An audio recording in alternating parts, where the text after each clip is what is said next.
When our body is working normally, the foods we eat, containing proteins, fats, and carbohydrates, are broken down into simpler, easily absorbed nutrients. One of the carbohydrates is a form of simple sugar called glucose. It is the main source of energy for the body's cells.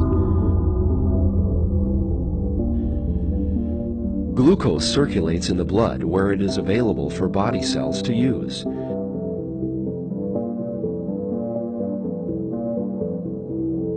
Glucose is the main source of fuel for muscles, heart, brain, and other important organs. Insulin helps cells take in glucose and convert it to energy. Insulin is secreted by the pancreas. After it is secreted, insulin attaches itself to cells throughout the body at places called insulin receptors.